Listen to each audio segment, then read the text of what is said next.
You wake up at 5 a.m., not because you want to, because if you're late, they dock your pay. Your pay is 10 cents a day. Your family needs every cent. You are 9 years old. You haven't been to school in 2 years. You work in a textile mill in Manchester, or Pittsburgh, or Lodz. Your shift is 14 hours. Your fingers are small enough to reach inside the machines to fix the threads. The machines don't stop while you do it. This is 1890, and this is called progress. You did not arrive here through ambition. You arrived through arithmetic. Industrial cities are hungry for labor, and poor families are hungrier still. Machines remake the world faster than laws can catch up, and children fit into the new economy with horrifying efficiency. You are small, cheap, replaceable. Your father works in the same mill. Your older sister too. Your mother died 2 winters ago from what people around you call a mill sickness, though the dust in her lungs had a more exact cruelty than that. When rent is due and bread is thin, grief becomes another expense nobody can afford for long. You started at 7, crawling under looms to gather loose cotton while iron thundered above your back. That job had a nice practical name: scavenging. It meant being small enough to fit under danger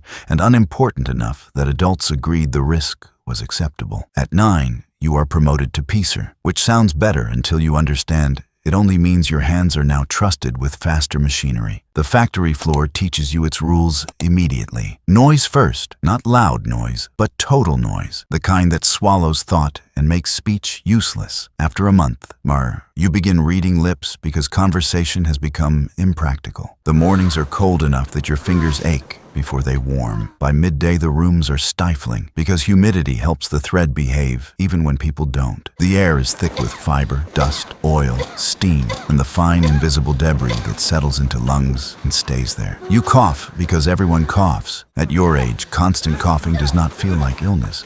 It feels like weather. The overlooker walks the floor with a strap and an eye for hesitation. If you slow, you are struck. If you lean, you are shouted at. If you drift toward sleep while standing, and children do, the punishment becomes the lesson. Work here is not only labor, it is surveillance with machinery attached. 14 hours a day, 6 days a week. That number means less to adults than it should, because adults can imagine tiredness without imagining childhood inside it. By the second half of the shift, your body begins making decisions before your mind does. Hands moving on instinct, eyes burning, knees soft, hunger turning from pain into dull background pressure. You eat quickly because breaks are short, and appetite is a luxury slower people can lose. Sunday is supposed to be for rest, or church, or both. Mostly it becomes recovery just deep enough to let Monday happen again. Injuries are not exceptional. Fingers pulled into rollers, skin torn by belts, burns from hot metal, backs shaping themselves around permanent bending. In mines, children blacken their lungs before adolescence. In mills, dust enters so gradually it can pretend to be normal. The cruelty of the system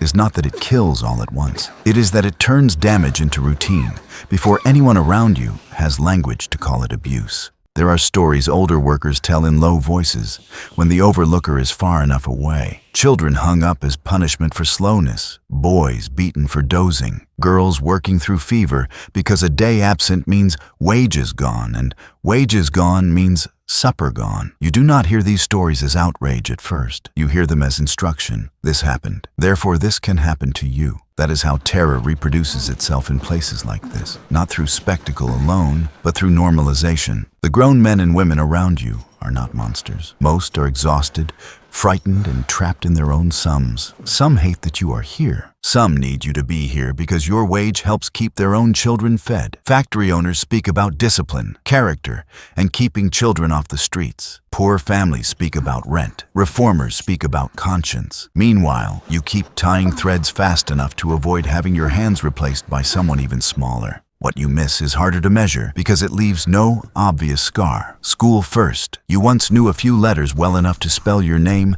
and follow simple lines on a page. Now the letters slide when you try to hold them still. Fatigue blurs even the parts of your mind that are not yet fully grown. Play disappears next. On Sundays, you sometimes watch other children in the street, running badly and laughing for no reason that needs explaining. You stand in the doorway too tired to join them, as that is one of the quietest brutalities here. Not only that the factory takes your strength, but that it takes your capacity for useless joy. Childhood itself is not yet protected the way later generations will pretend it always was. The idea that children deserve education, leisure, and safety is still treated by many as sentimental, expensive, or politically dangerous. You do not know any of those arguments. You only know that you are 9 and already too tired to behave like a child when given the chance. Reform comes slowly because every part of the system has an excuse. Britain passes factory acts, minimum ages, maximum hours, inspectors. On paper, this sounds like mercy finally learning to write itself into law. In reality, enforcement is weak, ages are falsified, inspectors are bribed or overwhelmed, and owners always seem to discover a moral vocabulary whenever profit is threatened. In America, meaningful federal protection will come much later than the speeches promising it. Meanwhile, mill owners call child labor charitable. Better a child working than wandering, better wages than idleness, better discipline than vice. Poor parents sometimes agree, because poverty can make even terrible choices look practical. This is what makes the system durable. It does not rely on one villain. It relies on need. Reformers, writers, photographers, and organizers begin forcing the public to look directly at faces like yours. Once people see a child covered in dust beside a machine taller than his future, denial becomes harder to maintain. But history moves slowly for the people trapped underneath it. One Thursday in February, a new girl starts working next to you. She's 8, her first day. She's crying quietly and trying to hide it. You've been here 2 years.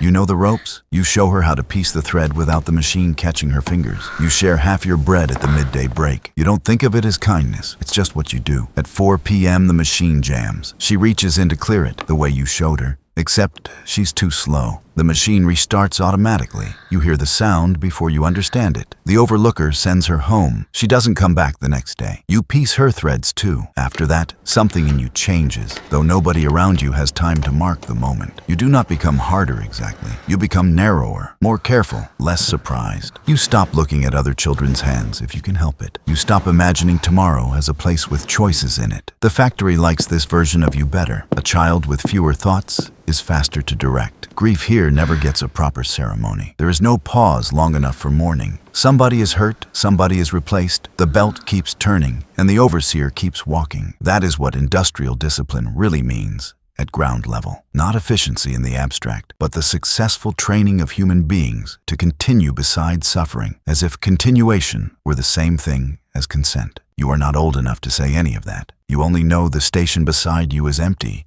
and the threads still need piecing. The legacy of this world did not end when the laws finally improved. Child labor still exists across the globe, and hazardous work still traps millions of children in fields, mines, workshops, and factories. The details change. The logic does not. Small hands, cheap labor, family need. Distance convenient enough for richer people not to look too closely at the price hidden inside what they buy. That is the uncomfortable bridge between your century and ours. People like to imagine the 19th century as uniquely cruel because that keeps modern guilt at a safe historical distance. But supply chains can be very good at hiding old moral arrangements inside new packaging. The machine has changed shape. The arithmetic underneath it has not changed nearly enough. You were 9 years old. You were working in the dark before the sun came up. You were keeping your family alive with your small hands.